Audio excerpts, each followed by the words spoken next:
Have you ever watched a movie where everything seems to be falling apart for the main character? Betrayed by friends, wrongly accused, completely abandoned, and you think, this is it. That he has no choice. He has no chance, or she has no chance. There's no coming back from this. This tragic just happened in the movie, the plot. And yet, by the end, what looked like defeat was actually part of the master plan. And that kind of twist is what we call a paradox. Something that seems contradictory, but turns out to be true.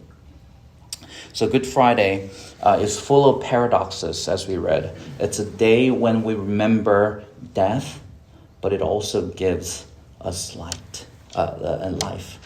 It's a day of mourning, but it leads to joy. It's a day when the Son of God was mocked, shamed, and crucified, as we read. But in that very moment, he was accomplishing the greatest victory the world has ever seen. So tonight, I want us to reflect on this paradox of the cross. And I want us to see how Matthew's gospel, especially chapters 26 and 27, shows us a God who turns defeat into victory, shame into glory, and suffering into salvation. Matthew was deeply aware of life's ironies. Earlier in the gospel, he recorded how Jesus experienced hunger, yet fed others, how he grew weary, yet gave rest to others, how he was a king, the king Messiah, yet is still paid tribute, how he was accused of being the prince of demons, yet cast demons out. But nowhere do we see a greater paradox than in the chapters we just read, the crucifixion of Christ. Jesus' enemies believed they were destroying him, but little did they know. The destruction they accomplished was God's very means of redeeming a fallen world. What they thought was the ultimate defeat became, in God's providence, the Messiah's greatest triumph. When Jesus stood before Caiaphas, where Abby read, the high priest, and the whole council of scribes and elders, they accused him of blasphemy, yet they didn't realize they were standing before the Son of God. While Pilate, the Roman governor, interrogated Jesus, he knew the charges was driven by envy, right? But instead of standing for justice, he chose to protect his political future. Even the Roman soldiers, while mocking Jesus, unknowingly spoke the truth.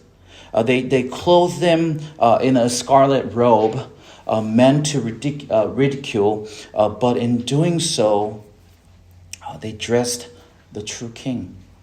They placed a crown of thorns on his head, on imitation of Caesar's crown, but Jesus bore it as a suffering king. Their cry, "Hail, King of the Jews," mimicked Roman honorifics, yet it proclaimed more truth than they realized. Jesus was indeed king. On the cross, Jesus was mocked again. "You who would destroy the temple and rebuild it in three days, save yourself. If you are the Son of God, come down from the cross." It was a moment of deep temptation, echoing earlier chapters in Matthew 4, Satan's voice in the wilderness. But Jesus remained faithful to the end. Just as he refused to turn stones into bread for himself, he refused to come down from the cross for others, for us. Because he knew to save the world, he could not save himself. Matthew's gospel is full of paradoxes again. And in doing so, he is exposing the brokenness and irony of the world we live in. As we grow older, we begin to see that too.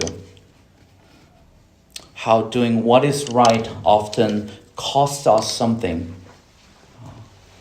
Living as Christians means walking through sacrifice, not just comfort, as we realize.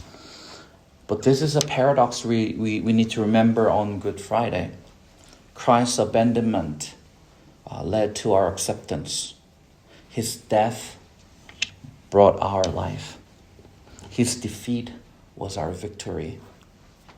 When Jesus cried out, my God, why have you forsaken me?" He was quoting a line from a line of despair. He was pointing a line of despair in Psalm 22 we read.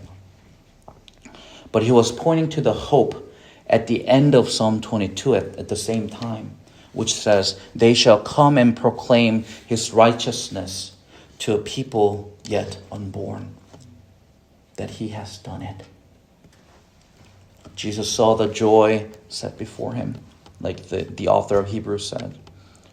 So my friends, as we commemorate the death of Christ tonight, and as we face the ironies and brokenness and paradox of the world, let's not lose hope. For God is still at work. He will bring righteousness again through his church, through you and me, and through the return of Christ our King. Once again, let's continue to read in that note.